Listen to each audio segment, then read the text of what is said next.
The vision of the Curtin MBA is to take people from a variety of functional backgrounds and provide them with the basic business acumen that will allow them to move up within the organisation and take on more senior roles. Very often what we find is people come into the program who perhaps have done engineering or some other type of specialist technical degree.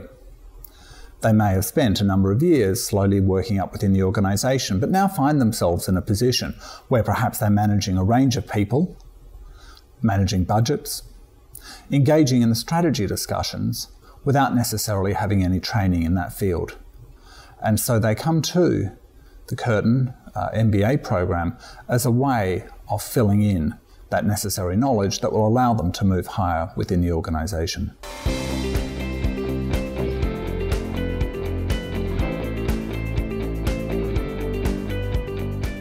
The strength of the Curtin MBA in many respects would be the people that stand in front of the class, our teachers. We have 3 people on staff that have won national level teaching awards, as well as a range of others that have won different types of teaching awards at either university or faculty level. However, in reality, it's probably the people on the other side of the room that are the real strength. We have some exceptionally talented people who come on board as students. And in fact, due to the way that we teach, it's these types of people that you will learn the most from. So the fact that we have people from top consulting firms, banks, various other types of organisations means that you'll learn an enormous amount from these people. We're very selective about who comes onto the program, and in this respect, it's the network, it's the learning opportunities that the other students provide that is actually probably our greatest strength.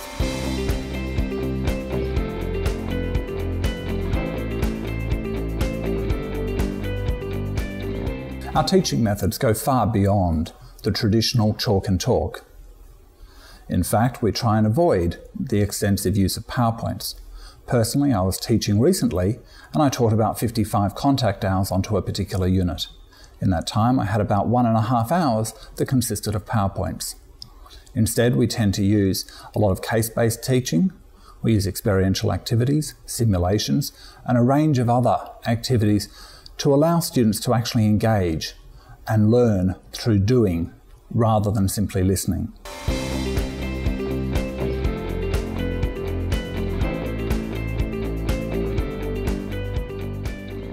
Probably one of the most innovative aspects of the Curtin MBA is what we call the professional portfolio. Employers today look for more than technical competence. Sure, they want people to be able to complete a net present value calculation. However, they're far more interested in communication skills, teamwork skills, leadership skills. In this respect, the professional portfolio ensures that every student engages in a range of professional types of activities. But you get to choose.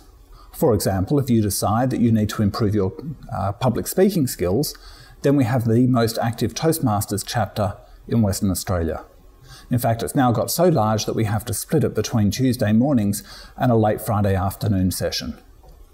So you build your public speaking skills through attending Toastmasters. And through doing the basic course that might add up to, for example, 8 professional portfolio points. You might do some networking activities. You might attend sessions on how to build a professional portfolio in LinkedIn. And all of these activities slowly add up to the point where you have to accumulate 40 points of professional activities. It's these types of things that ensure that you stand out when you move into your next role.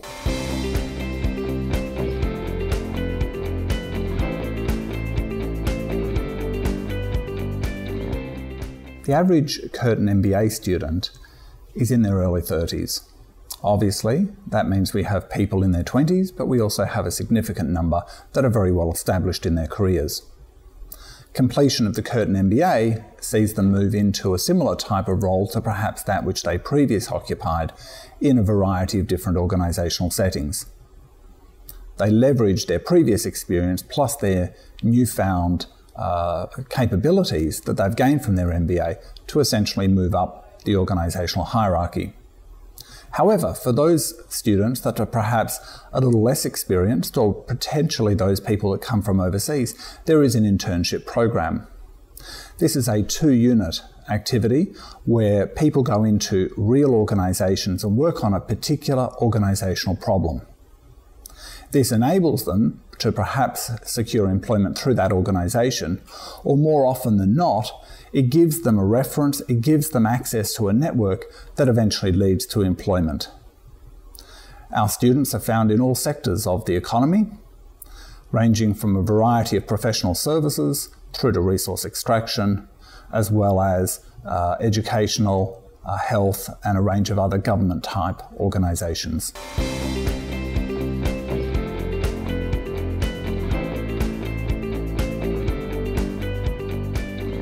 The Curtin difference is very much about how we deliver the material and how students learn. We're very industry engaged. We bring a lot of industry people into the classroom. So for example, next week, I have McKinsey coming into my classroom.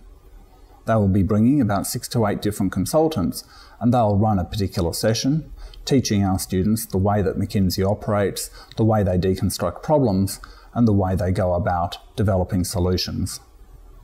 The week after that, I have a session about boards. And again, I'm bringing in a range of different board members for a panel session. But I think most of the learning actually occurs amongst the students themselves.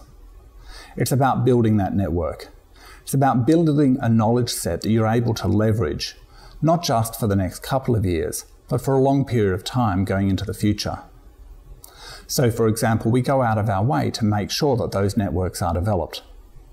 In my class, there's a simulation, and those people that are doing the simulation will be allocated into particular groups. But they'll also do some presentations, and there's no overlap in the group, so they'll get to know other people. In breakout activities, in respect to the case studies, they'll work in other groups. And so by the end of the class, they will have physically worked with about 15 different people. By the end of that particular class, they'll have developed probably a LinkedIn profile group, and they will work together and in fact stay in touch for probably 10 to 15 years. It's that sort of network and that approach to learning that makes the Curtin MBA different.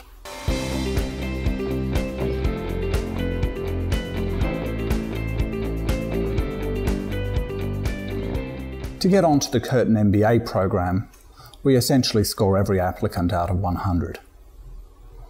There's an essay, worth 10 points, a CV, where we look at management level experience, 10 points. There are 2 referee reports, each worth 10 points. And there's past educational results, also worth 10 points.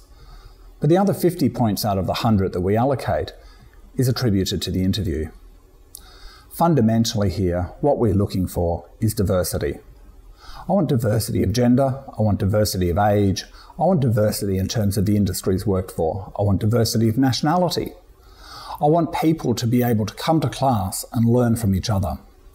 And so if I have a whole class full of engineers from, for example, large resource companies, that doesn't give me the diversity I need. So one of the key points is showing what you can bring to the class, what you will be able to share with other students that potentially they won't be able to get from other sources. So international experience is very highly valued, and we're always looking to try and enhance the level of internationalization within the class.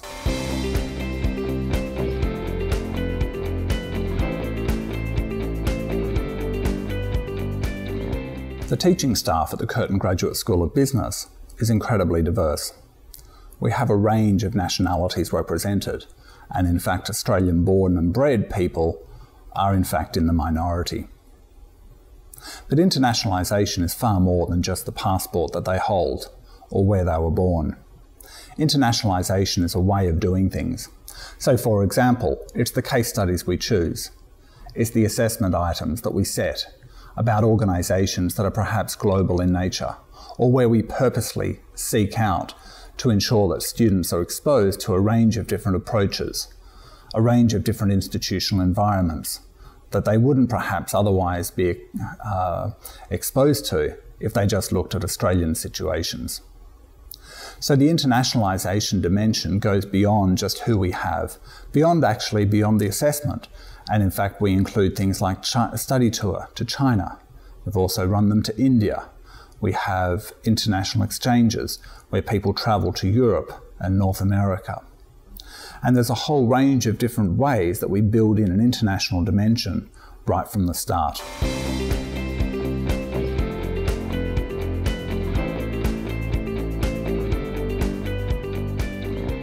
The application process for international students will vary slightly according to where they reside.